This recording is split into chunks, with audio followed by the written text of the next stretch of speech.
नमस्कार, मी राजेंद्र कुमार जाधव. दामाजी न्यूज मध्ये आपल्या सर्वांचे स्वागत. बातमीपत्राच्या सुरुवातीला पाहूया हेडलाईन्स. तिरुपतीच्या दर्शनासाठी निघालेल्या भाविकांचा आंध्र प्रदेशात भीषण अपघात. सांगोल्यातील तिघांचा मृत्यू तर दोघे गंभीर जखमी. आघाडी बिघाडी. सोलापुरातून ॲडव्होकेट प्रकाश आंबेडकर यांची उमेदवारी. कार्यकर्त्यांनी उमेदवारीचे केले जल्लोषात स्वागत. भाजपच्या वतीने माझी उमेदवारी निश्चित. खासदार ॲडव्होकेट शरद बनसोडे यांचे ठाम प्रतिपादन. अज्ञात वाहनाच्या धडकेत ऊसतोड. टोळीतील चिमुरडी जागीच ठार. पठाणचे सरपंच संजय बळवंतराव यांचे सरपंच पद रद्द. आणि मंगळा तालुका पत्रकार संघाच्या वतीने अंधळ गावात आज मोफत पशु उपचार शिबिर. आता पाहूया सविस्तर बातमीपत्र. तिरुपती बालाजीच्या दर्शनासाठी निघालेल्या सांगोल्यातील 3 भाविकांचा आंध्र प्रदेशातील बत्तनपल्ली येथे कार व आंध्र प्रदेश परिवहन महामंडळाच्या एसटी बसचे भीषण अपघातात दुर्दैवी मृत्यू झाला, तर दोघे गंभीर जखमी झाले आहेत. या भीषण अपघातात दादासाहेब यशवंत लांडगे वय 42 राहणार सांगोला, प्रमोद सुनील राऊत वय 24 राहणार कडलास, गजानन राजाराम पाटील राहणार लोणविरे या तिघांचा दुर्दैवी मृत्यू झाला. हा अपघात सोमवार दिनांक 11 मार्च रोजी सकाळी 7 वाजण्याच्या सुमारास आंध्र प्रदेशातील चेन्नई तिरुपती रोडवरील बत्तनपल्ली गावाजवळ झाला. यामुळे सांगोला तालुक्यावर शोककळा पसरली आहे. सांगोला शहरातील फुल विक्रेते दादासाहेब लांडगे हे प्रमोद सुनील राऊत, गजानन राजाराम पाटील, मारुती बबन गवळी, राजू मधुकर वेदपाठक या मित्रांबरोबर MH45 AD 5084 या क्रमांकाच्या स्विफ्ट कारमधून सांगोल्यातून तिरुपती येथील बालाजीच्या दर्शनासाठी निघाले होते. सोमवारी पहाटे 7 वाजण्याच्या सुमारास चेन्नई तिरुपती रोडवरील बत्तनपल्ली गावाजवळ आंध्र प्रदेश परिवहन महामंडळाच्या AP 26Z0218 या क्रमांकाच्या एसटी बसचा व दादासाहेब लांडगे यांच्या स्विफ्ट कारचा समोरासमोर भीषण अपघात झाला. या भीषण अपघातात स्विफ्ट कारचा पुढील भाग चक्काचूर झाला, तर एसटी बसच्या पुढील भागाचे नुकसान झाले. हा अपघात एवढा भीषण होता की दादासाहेब लांडगे व प्रमोद राऊत यांचा जागीच मृत्यू झाला, तर गजानन पाटील यांचा उपचार दरम्यान मृत्यू झाला. या अपघातात मारुती गवळी यांचा हात पाय फ्रॅक्चर झाला असून त्यांच्यावर बत्तनपल्ली येथील दवाखान्यात उपचार सुरू आहेत, तर राजू वेदपाठक यांच्यावर अनंतपुरम येथील दवाखान्यात उपचार सुरू आहेत. तिरुपतीच्या दर्शनासाठी निघालेल्या 3 भाविकांचा भीषण अपघातात मृत्यू झाल्याने सांगोला तालुक्यावर शोककळा पसरली आहे. काँग्रेसच्या महाआघाडीत बिघाडी निर्माण झाली असून भारिप बहुजन महासंघाच्या वतीने आघाडीला अल्टिमेट देऊनही काँग्रेस नेत्यांनी त्यांच्याकडे दुर्लक्ष केल्यामुळे ॲडव्होकेट प्रकाश आंबेडकर यांनी आघाडीला शह देण्यासाठी वंचित बहुजन आघाडी स्वतंत्रपणे निवडणूक लढवणार असून आपण सोलापुरातून उभे राहणार असल्याचे घोषित केले असून त्यांच्या या भूमिकेचे भारिपच्या कार्यकर्त्यांनी जल्लोषात स्वागत केले आहे. MIMचा सोलापुरात असलेला प्रभाव व भारिप बहुजन महासंघाचा सोलापूर जिल्ह्यात वाढता असलेला विस्तार पाहता वंचित बहुजन आघाडीचा फॅक्टर यशस्वी करण्यासाठी प्रयत्न सुरू झाले असून दलित, मुस्लिम व बहुजन मतांची गोळाबेरीज पाहता वंचित बहुजन आघाडीला सिद्ध करण्याची नामी संधी सोलापूर जिल्ह्यात आहे. ॲडव्होकेट प्रकाश आंबेडकर यांनी सोमवारी पत्रकार परिषद घेऊन आपली भूमिका मांडली. यावेळी पत्रकारांनी त्यांना आपण कोठून निवडणूक लढवणार असा प्रश्न विचारला असता त्यांनी लक्ष्मण माने यांनी यापूर्वी माझी उमेदवारी सोलापुरातूनच जाहीर केली आहे, त्यामुळे सोलापुरातूनच लढणार असे सांगितल्यामुळे कार्यकर्त्यांमध्ये नवचैतन्य पसरले आहे. भाजपा विरुद्ध काँग्रेस आणि वंचित बहुजन आघाडी असा प्रमुख सामना सोलापुरात रंगणार असून तिन्ही पक्षाचे उमेदवार हे एकापेक्षा एक सरस असल्यामुळे न भूतो न भविष्यती अशी यंदाची सोलापूर लोकसभा निवडणूक होणार असल्याने मतदारांना निवडणुकीबाबत कमालीची उत्सुकता लागली आहे. चांगलं आहे ना, ज्यावेळी सगळ्या याद्या जाहीर होतील म्हणजे कॅन्डिडेट त्याचे माझंही नाव जाहीर होईल ना. सोलापूर आहे ना, जाहीर केले तुम्ही लोक विश्वास ठेवायला तयार नाही, त्याला काय सोलापुरातून लढणार नाही तुम्ही? हा सोलापूरमधून लढणार तुम्ही? थांबे, लक्ष्मण मानेनी जाहीरच केली आहे त्याची. आता हे अधिकृतरित्याने काय अजून आहे, त्यांनी जाहीरच केली आहे की मी सोलापूरमधनं लढणार आहे. ये यादी आली की त्याच्यावरती सोलापूरमधून लढणार आहे तुम्ही बाळासाहेब? जाहीर म्हटलं ना, माझं नाव मानेनी म्हटलं- मी जाहीर म्हटल्यानंतर आता सगळी बोलणी माने आणि अण्णाराव करतात आहेत. नाही, मग मानेंच्या हा, त्या- मानेंच्या वक्तव्याला अधिकृत समजावं का? हा मानेंच्या वक्तव्याला अधिकृत समजावं का? आता ते दोघं मीन आहेत ना, मी कुठे नाही म्हणतोय. म्हणजे मानेचा आदेश तुम्हाला मानावा लागेल असं मानावं लागेल. पार्टीचा आदेश मानावा लागेल. म्हणजे सोलापूरहून लढणार हे पक्क. अजून मी असं म्हटलेलं नाही.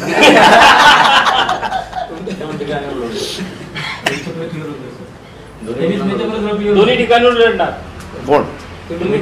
ते एका ठिकाणी नाही, तुम्ही मागे म्हटलं तर तिन्ही ठिकाणून लढू शकतो. नाही, इलेक्शन कमिशननी दोनच आता मर्यादा केलेली आहे. तुम्ही म्हटलं होतं इलेक्शन कमिशनने जर दिलं तुम्ही हा, ते तिन्ही तिसरी त्यांनी दिली.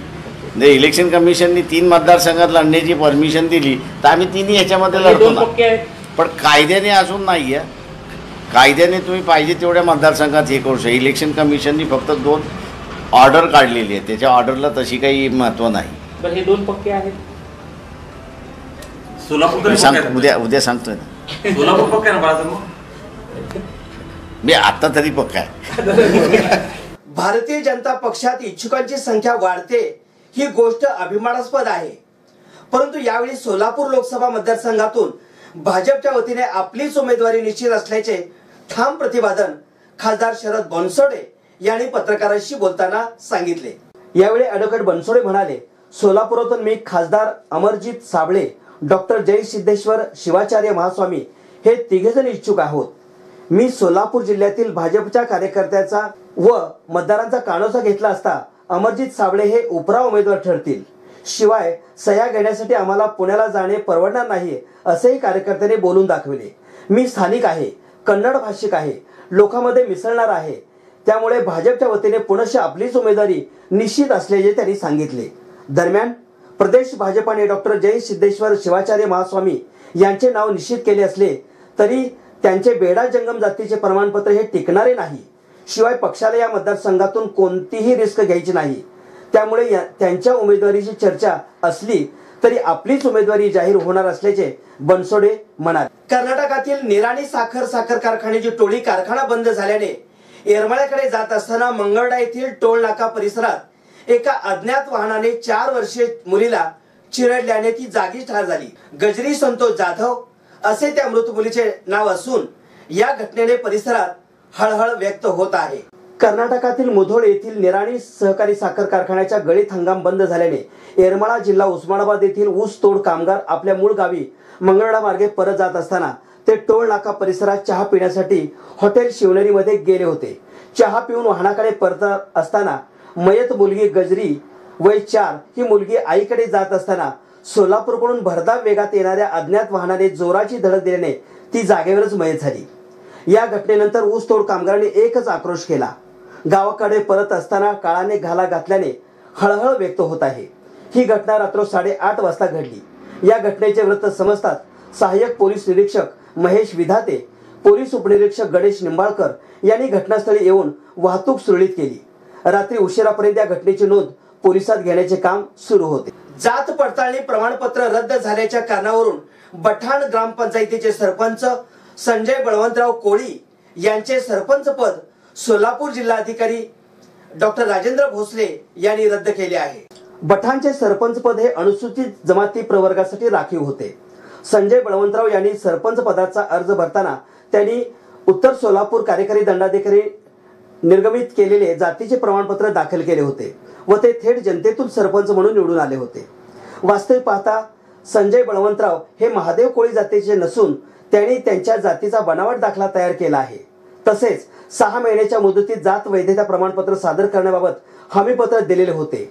महादेव कोळी ऐवजी कोळी महादेव असल्याचा दाखला चुकीचा असल्याने त्यांच्या विरुद्ध बठाण येथील दत्तात्रय संदीपान कोळी यांनी तक्रार केली असता त्यांचे कोळी महादेव जातीचे प्रमाणपत्र अनुसूचित जाती प्रमाणपत्र तपासणी पुणे विभागाने रद्द केले होते.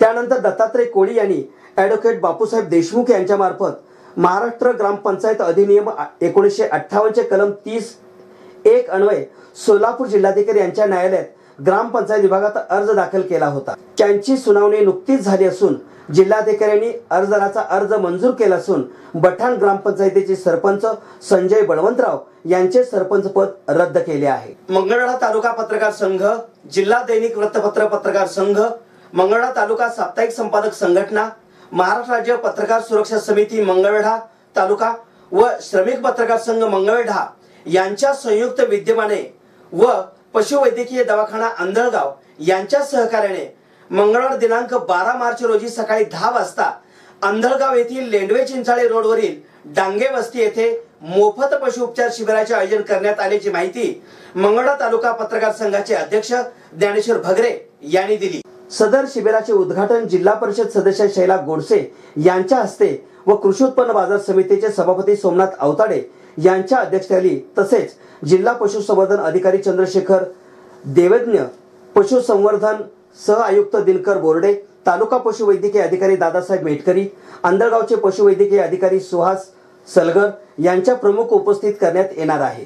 या शिबिरासाठी 1000 जनावरांच्या उपचारांचे उद्दिष्ट ठेवण्यात आले असून या कार्यक्रमास मंगळवेढ्याचे माजी सभापती ॲडव्होकेट नंदकुमार पवार, संत दामाजी सहकारी साखर कारखान्याचे माजी चेअरमन प्राध्यापक शिवाजीराव काळुंगे, कृषीनिष्ठ शेतकरी तात्यासाहेब चव्हाण, जिल्हा दूध संघाचे संचालक शिवाजीराव नागणे, संत दामाजी सहकारी साखर कारखान्याचे संचालक सुरेश भाकरे, माजी संचालक पांडुरंग भाकरे, काँग्रेसचे नेते काशीनाथ पाटील, अंधळगावच्या सरपंच शांताबाई भाकरे, उपसरपंच जितेंद्र लेंडवे, विकास सेवा सोसायटी चेअरमन अशोक भाकरे, माजी चेअरमन दत्तात्रय भाकरे, माजी सरपंच रामचंद्र लेंडवे यांच्यासह अनेक मान्यवर व पत्रकार उपस्थित राहणार आहेत। पुन्हा एक नजर हेडलाईन्सवर। तिरुपतीच्या दर्शनासाठी निघालेल्या भाविकांचा आंध्र प्रदेशात भीषण अपघात, सांगोल्यातील तिघांचा मृत्यू तर दोघे गंभीर जखमी। आघाडी बिघाडी, सोलापुरातून ॲडव्होकेट प्रकाश आंबेडकर यांची उमेदवारी, कार्यकर्त्यांनी उमेदवारीचे केले जल्लोषात स्वागत। भाजपच्या वतीने माझी उमेदवारी निश्चित, खासदार ॲडव्होकेट शरद बनसोडे यांचे ठाम प्रतिपादन। अज्ञात वाहनाच्या धडकेत ऊसतोड टोळीतील चिमुरडी जागीच ठार। बठाणचे सरपंच संजय बळवंतराव यांचे सरपंच पद रद्द। आणि मंगळवेढा तालुका पत्रकार संघाच्या वतीने अंधळगावात आज मोफत पशु उपचार शिबिर। हे होतं आजचं बातमीपत्र। पुन्हा भेटू एका नवीन बातमीपत्रासोबत। नमस्कार।